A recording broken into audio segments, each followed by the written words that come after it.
Hello มันที่น้อมเลยไปตัวบอสจะเป็นเนี่ยกับพาตัวนี้กำนุย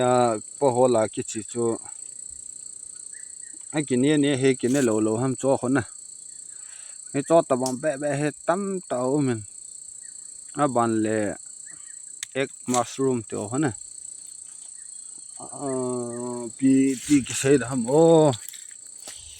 ลุมเป็งหัวคนนะนาเดหัวให้จ่อหัวป้าตุยตีวันให้จ่อหัวกินเนี่ยเฮกินเนี่ยเราทำไมกินให้ปอน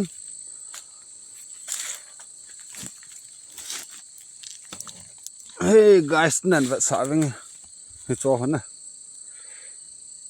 he cho tabang be he atamin kini he kine lo ham ka he poi na he chi si achu lo lovin tamta amuna chon lim yo kan kap do tho in hung thun pha la mi va sa a kini he le ga nung la de ga ti he chu hung hin tin guys cho gam sung hi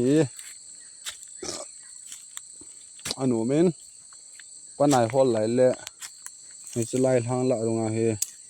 panai ki hola atama tamji awan le he chuwa pa ho he na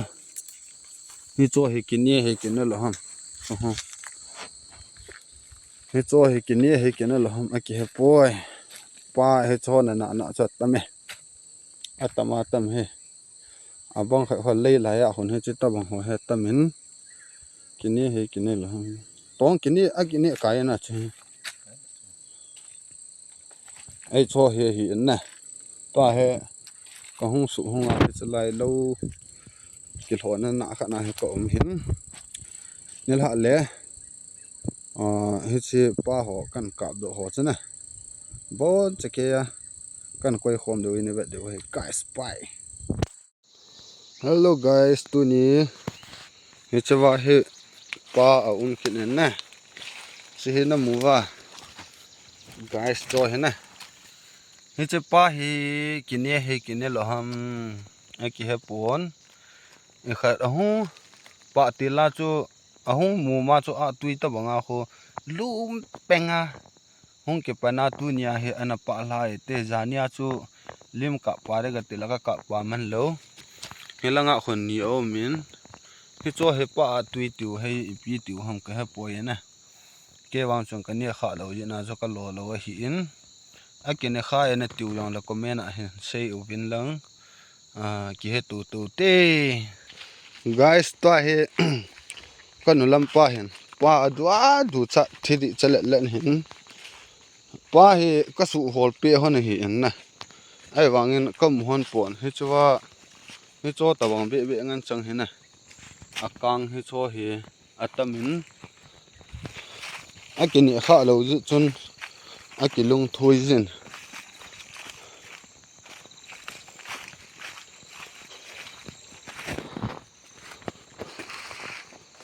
nó bỏ ra cái này sa thôi thứ đã này ấy lâm pi cái tí chú cái chuyện cái tin coi chi on lẽ lâm pi chú ít số nọ bạ thế chú kít tu làm mong hết lâm pi giờ pi lâm lạ na cái chi à na khol thế thua lâm hình dọn na anh nín khát chả vắt là núm lầu ho ho mi phalo mi to cái tụ lầu mi lung thim si cái tí lâm lạ na lâm pi hi ta sa suno pha the lam pi su ying the ho chu long lei se la tu la de mi en te yang ngai lo hu chala ya khole te la wa thing de mi ki en ki ti hi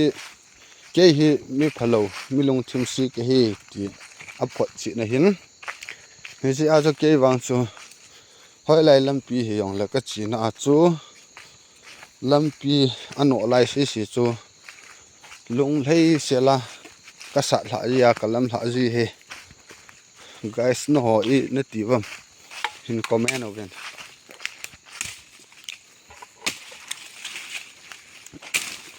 kan lam pa he le pora apum pia yang sit na adim jing hin na yang si be se on le phalo hi in zia chu yang sit na be hi la na to na ra zo kam sa sa alam pi ho he ka wa thing sa lim kan kap do he guys comment hin bor wen lang na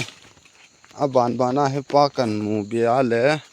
kan continue ji de he chan hin anangang katin hello guys tunin tu hin he chlaya han khat u kenin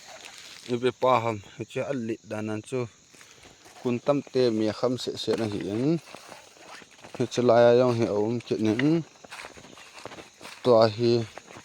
anjowa first video akan kap do asana guys he chawa apa lo chu he cho hi a hi he cho hi a hi in kinni lo ham hen sei oven comment hen bol oven lang a kinni lo chu ka het lo ji na chu ke hin ka lo ngam po in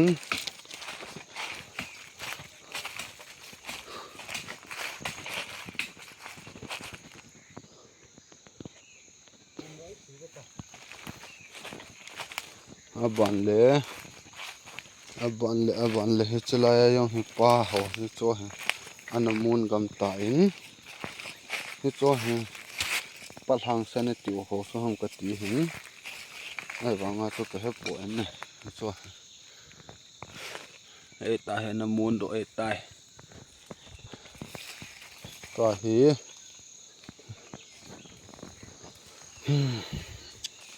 akin chat ho he akin mu lo ji nin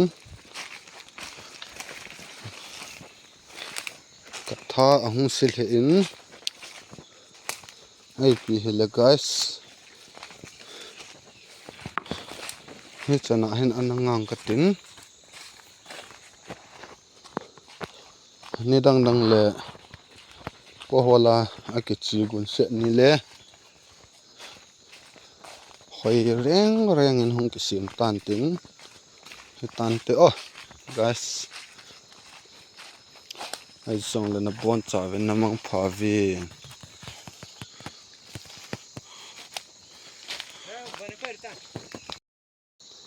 hello guys tuni he chawa he pa a un kin na si he na muwa guys to he na he che pa hi kine lo ham a ki he pon e khat ahu pa tila chu ahu mu ma chu a tui ta banga kho lum penga hung ke pana tu nia he ana pa la te jania chu lim ka pare ga tilaka ka pa man lo helanga khon ni o min he cho he pa tui tiu he pi tiu ham ka he poena ke wang chong ka ni kha lo ji na zo ka lo hi in akine kha ena tiu yang la comment a hen sei u vin lang ki he tu te